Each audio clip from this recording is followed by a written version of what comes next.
The ocean's depths hold a mysterious allure, but beneath the waves lurk potent predators. Sharks, honed by evolution, are apex hunters with incredible senses and razor-sharp teeth. While attacks are rare, their potential severity is undeniable. Today, we delve into 6 harrowing shark attack stories, exploring the circumstances, the survivors' resilience, and the lessons learned from encounters with these enigmatic creatures. The sun beat down on the rugged coast of Hawke's Bay, New Zealand.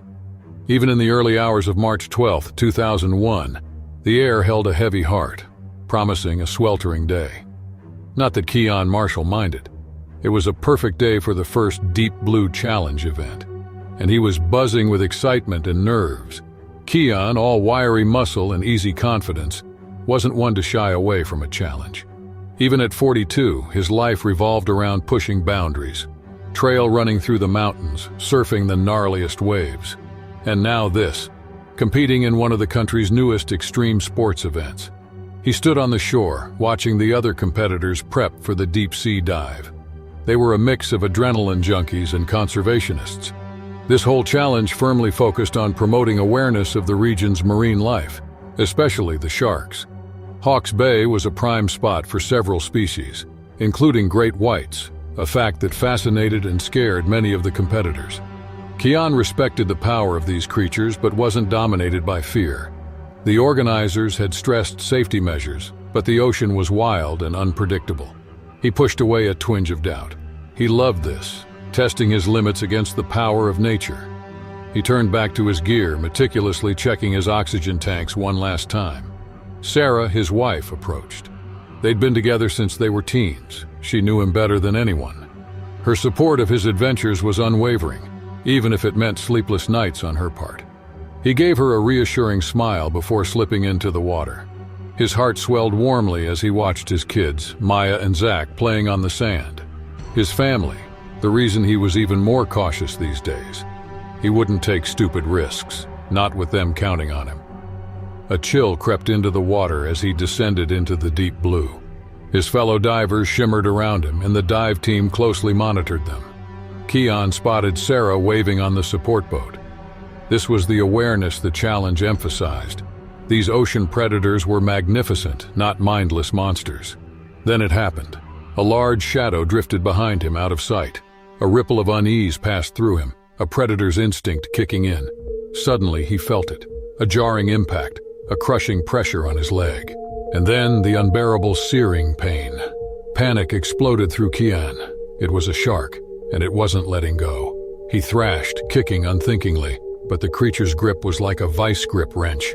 Pain seared through him as its teeth tore into his lower leg. His blood mingled with the seawater, a hazy cloud attracting other sharks.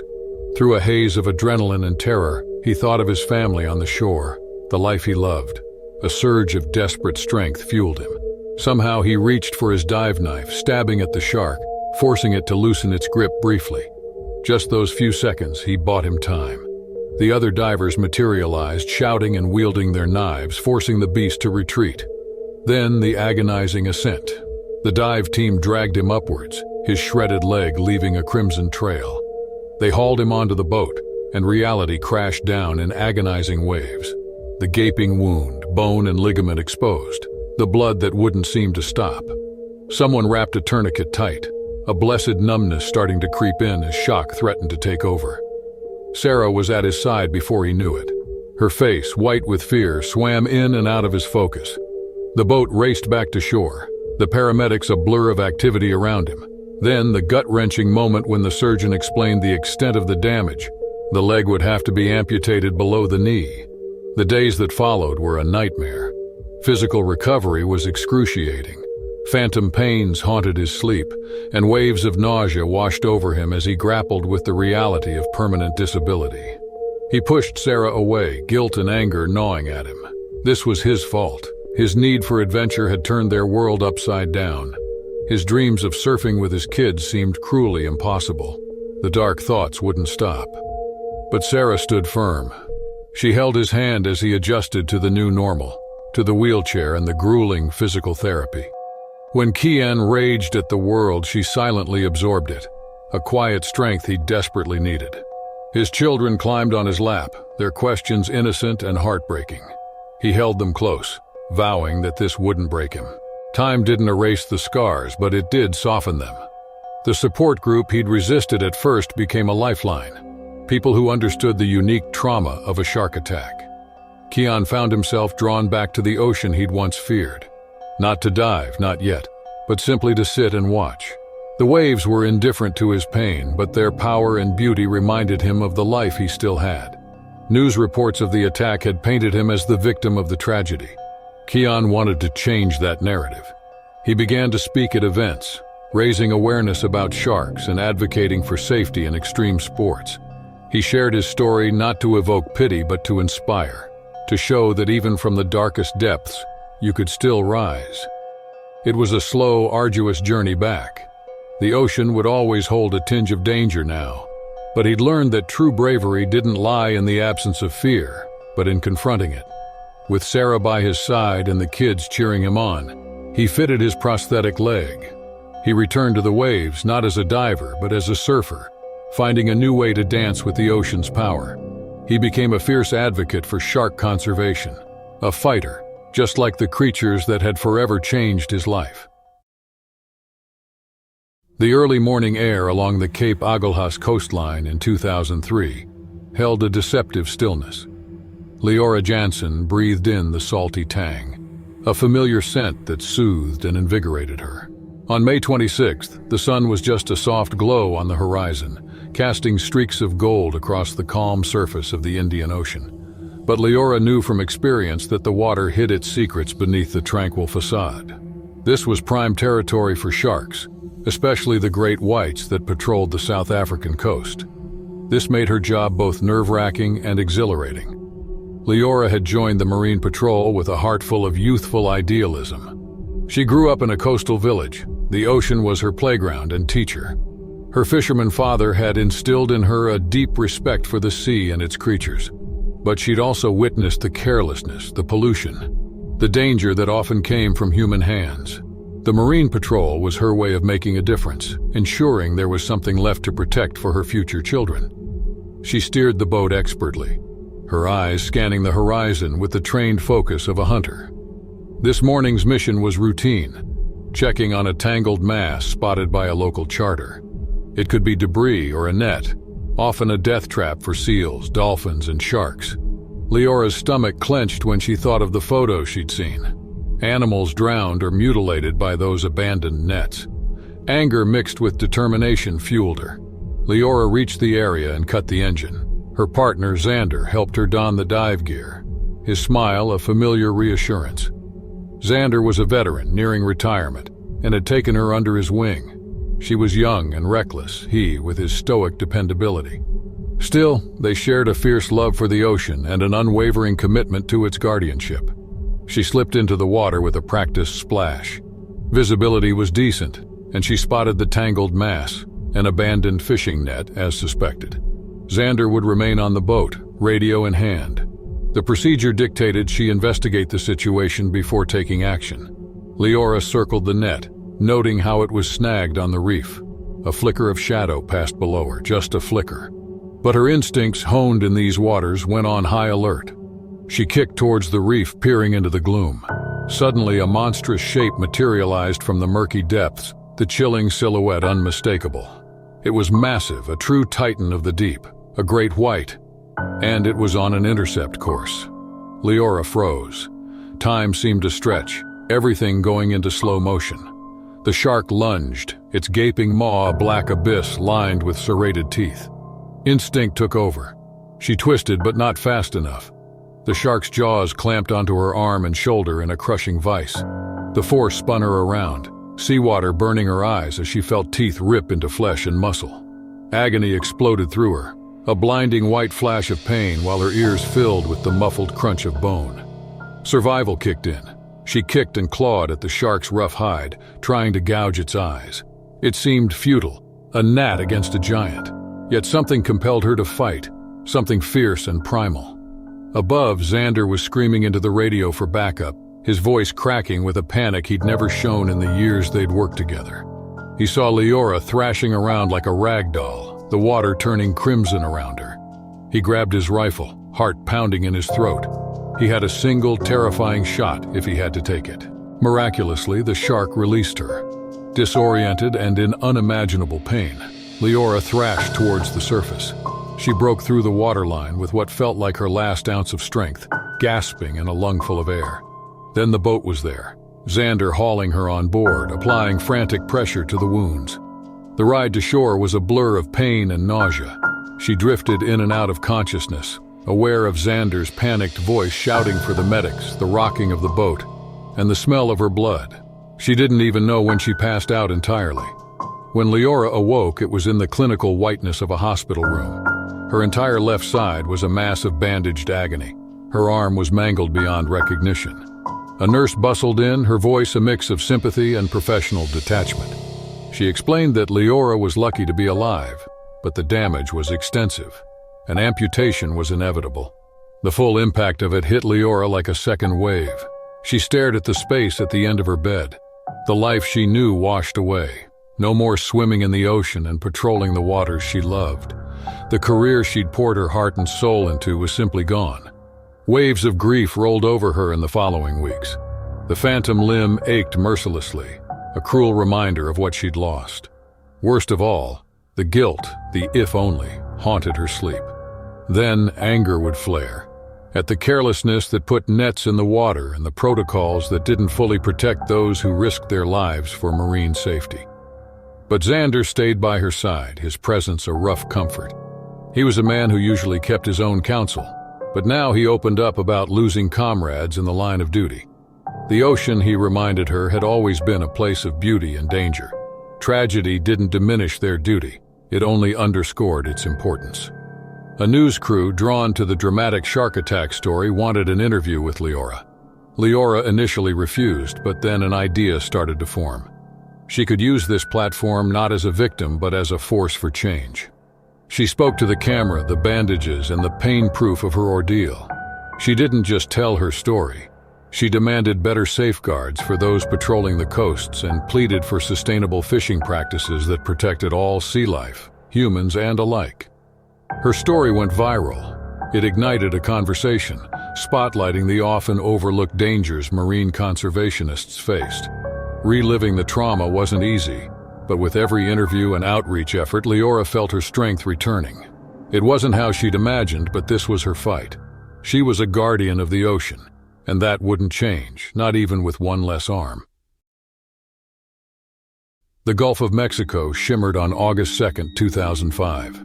A vast stretch of blue under a blazing sun, a deceptive beauty that had captivated Dr. Eli Brody from boyhood. Yet beneath that familiar surface, a hidden struggle was happening. This was his battleground. Not just the natural threats inherent in the sea, but also the ones humans brought. Chemicals, pollution, the invisible tide of human impact. It was why he dedicated his career to marine biology. Not just studying the ocean, but finding ways to help it fight back.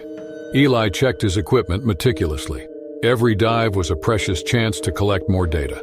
Years ago, he'd established a research station at Crystal Creek, a remote offshoot of the Central Gulf. Back then, it was a thriving ecosystem. The water quality was failing, coral reefs were dying, and fish populations were dwindling. He was tracking the decline with a sense of urgency, desperately seeking a solution. His wife, Anya, shared his passion rather than his need for fieldwork. Whenever he headed out on a research trip, he could feel her unspoken worries, which had only grown after their young son Benji was born. Eli loved his lab and university post, but with its messy, unpredictable truth, the ocean called him more strongly. Today was a simple dive collecting samples for a new study on chemical runoff from nearby industries. His small team loaded the boat, banter masking the undercurrent of vigilance they all felt. Sharks weren't uncommon here, but they usually kept their distance. Still, the ocean was the domain, and sharks were merely guests. Eli slipped over the side of the boat, the familiar scent of salt and the slight chill of the water reawakening his senses. Thanks to the swirling particulate matter, visibility was poor. He descended slowly, carefully placing the sample containers within the marked zones. The seafloor was littered with unnatural textures, bits of plastics and discarded machinery. This is depressing but crucial documentation in tracking the ecosystem's decline. A movement, a flicker on the edge of his vision set off alarm bells. It came from below, a large shape rising through the haze. His hand instinctively reached towards his dive knife, even though he knew how ineffective a weapon it was against something this size. It was a bull shark, known for their aggressive preference for murky, near-shore waters like this. He fought back a surge of panic. Steady, procedure, slow back towards the boat. Eli couldn't outswim it. The bull shark closed in, a relentless torpedo of muscle and teeth. Its first pass was almost exploratory, a hard bump that sent him spinning, pain flaring in his leg. Then it came again, sinking its teeth into his calf. Eli felt a searing burn as the shark tore at his flesh, the force of it dragging him further down. Panic threatened to overwhelm him, but his training cut through the terror. He lashed out, his knife finding purchase in the shark's flank. It released him, leaving him in a cloud of his blood. Unthinkingly, he kicked towards the surface. His team was shouting. He could hear the chaos from above. Rough hands hauled him out of the water and onto the deck. Someone slapped on a tourniquet. The world dimmed around the edges, pain washing over him in agonizing waves. At the hospital, they stitched his wounds, a brutal patchwork of torn muscle and jagged gashes. The doctor warned him that the risk of infection was high given the source of the injuries. He was given a standard course of antibiotics, a precaution that usually did the trick. But this time, it wasn't enough. A low-grade fever started a few days later. They assumed it was a residual issue from the initial trauma, but then the fever spiked. Weakness set in, his whole body racked with chills and relentless nausea. The team in the small coastal hospital was perplexed. Anya flew down, taking over logistics while also masking her growing fear. They were used to Eli bouncing back. This wasn't him at all. Tests were run and cultures were sent off to a specialized lab. When the results finally came back, they were baffling. Eli was infected with a rare marine bacteria, previously known but highly uncommon in human patients. Worse, it stubbornly resisted the array of antibiotics thrown at it. He was transferred to a larger facility, now not just a recovering shark attack victim but a medical anomaly. The infectious disease specialist was intrigued and alarmed. This antibiotic resistance wasn't usually seen outside intensive care units. They theorized the shark's mouth, home to countless microbes, had acted as a terrifying inoculation, exposing Eli to something his immune system couldn't fight. Now Eli lay in the sterile hospital room, ironically battling the ripple effects of his greatest passion.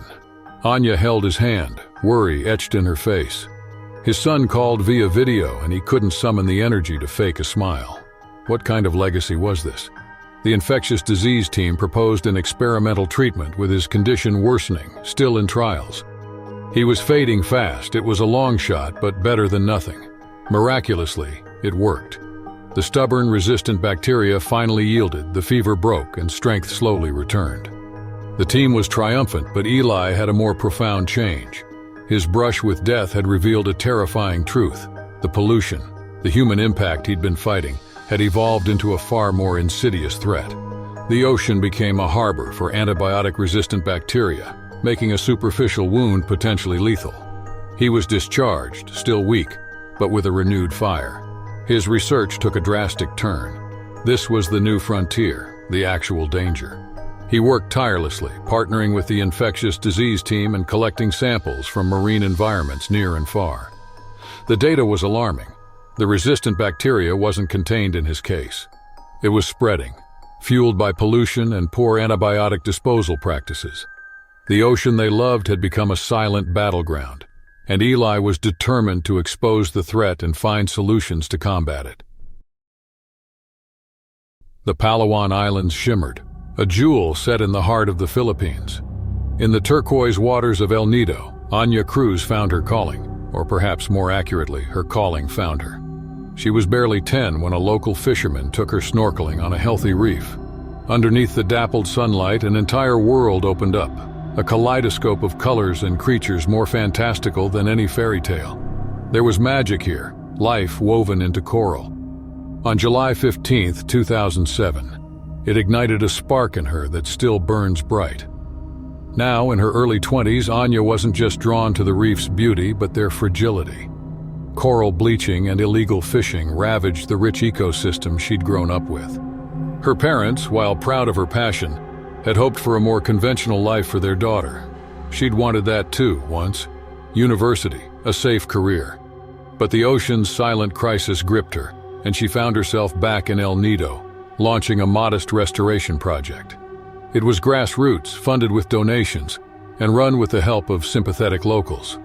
Anya had become known in the village as a mix of respect and amusement toward this fiery young woman who spoke more passionately about corals than finding a husband. Her social media posts had given her a wider audience, attracting young activists from around the world. Her coral crusaders, she called them. This morning, she was heading out with her small team to survey one of the initial restoration sites. They'd transplanted coral fragments onto damaged reefs 2 years prior, a painstaking process. Finally, they saw encouraging growth, proving that even small efforts could make a difference. The boat motored past familiar landmarks, and the thrill of anticipation bubbled up in her alongside the usual tinge of unease. The ocean was beautiful, but it held its dangers. Sharks weren't uncommon here, but encounters were rare, usually. She pulled on her dive gear, her heart a steady rhythm against her ribs. The water felt warm and welcoming on her skin as she slid in, descending slowly. Below, a miracle was unfolding. The restored patch of the reef was alive, corals now reaching out like bright, hopeful hands. A sense of triumph filled her, and then she saw it. A large, sleek shape circled below in the slightly murky water. A reef shark, drawn perhaps to the increased fish activity around the revitalized reef. Her team was farther out, focused on the corals. She was alone, facing a predator. The reef shark moved with startling speed. It wasn't a testing bump like in some encounters. This was an attack. Anya froze, a split-second error she paid for dearly. It hit her from below, jaws clamping down on her legs. The shock was unimaginable, a blinding white burst of agony. Then, the pulling, the wrenching pressure as the shark thrashed, its teeth sawing into muscle and tendon.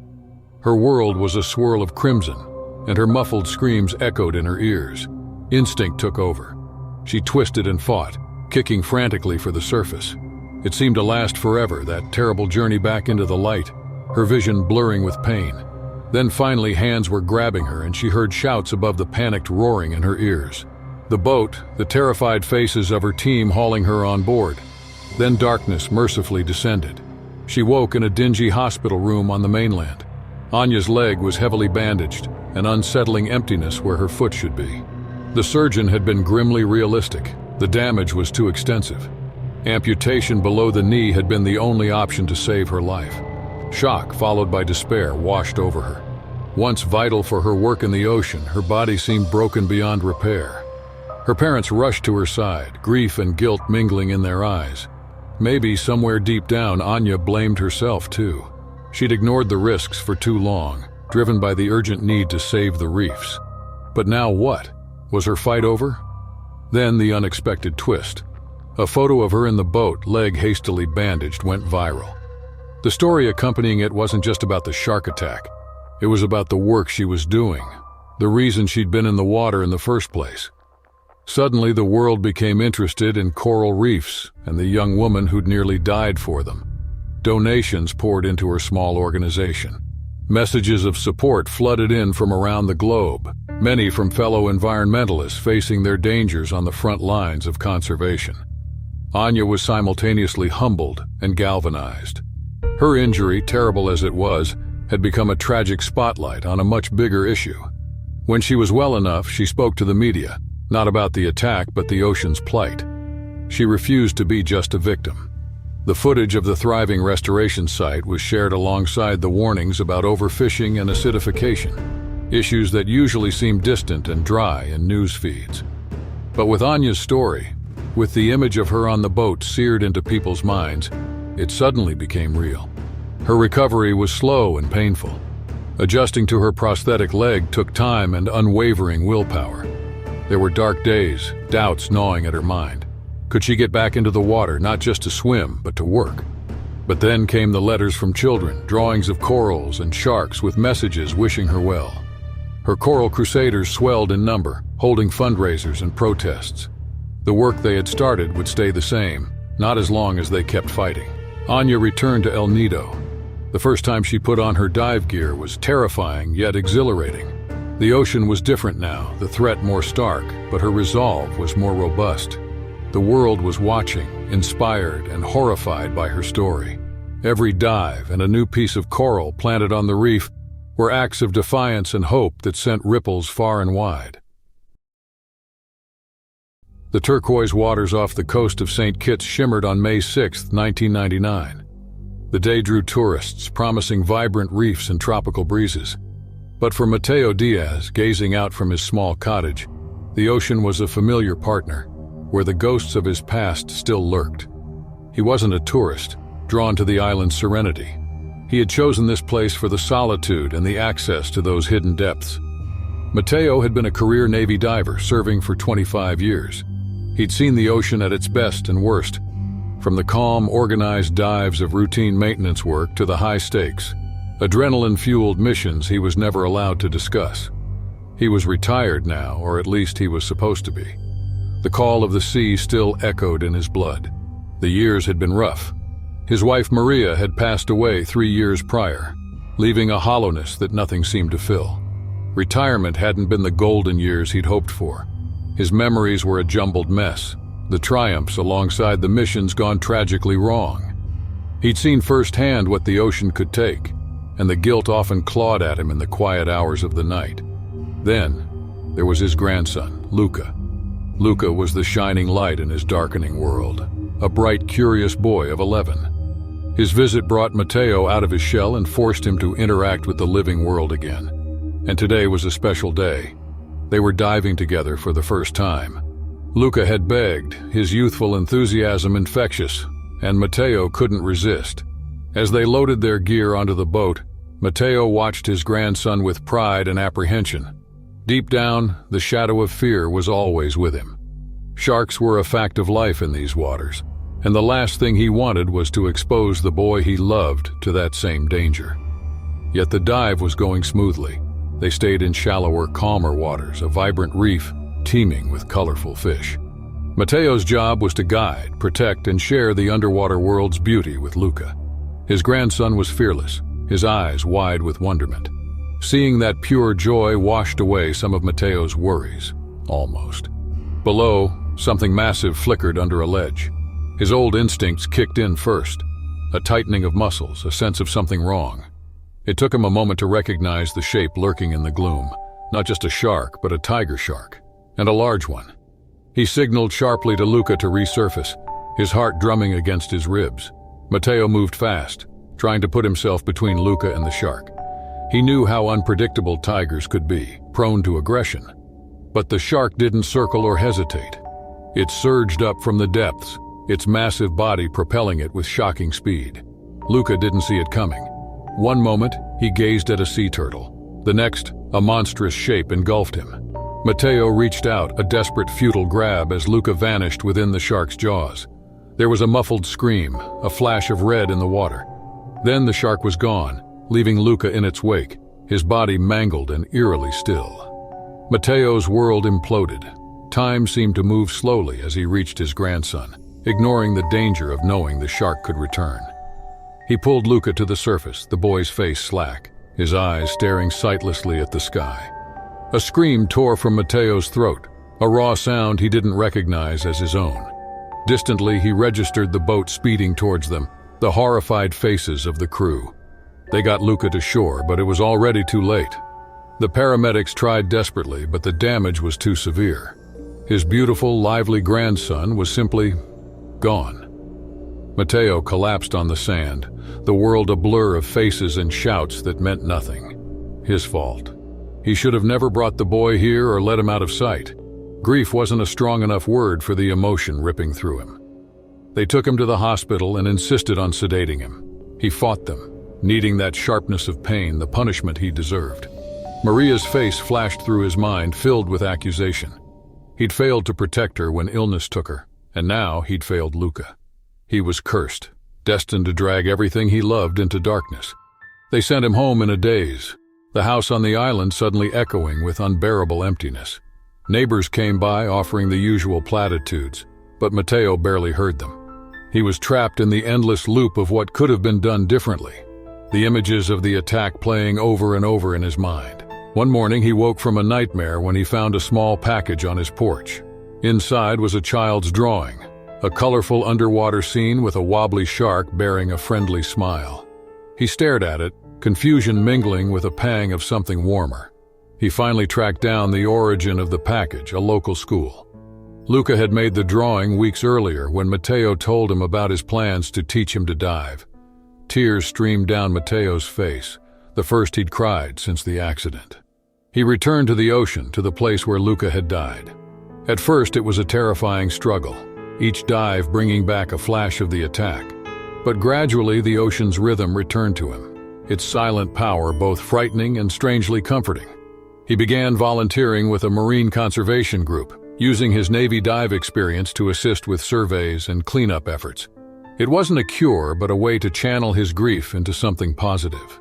He spoke at a fundraiser, his voice shaking slightly as he told Luca's story.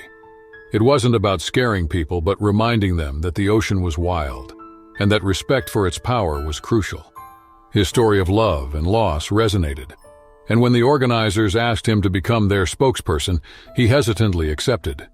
It wasn't what he had envisioned for his retirement, but it was a way to honor his grandson's memory, face his fears, and fight for the world Luca had been so excited to explore. The Australian sunshine danced on the waves rolling into Shelley Point, a postcard-perfect image of coastal paradise. This was precisely the place Sarah Walker dreamed of when she and her husband Tom planned their big family trip.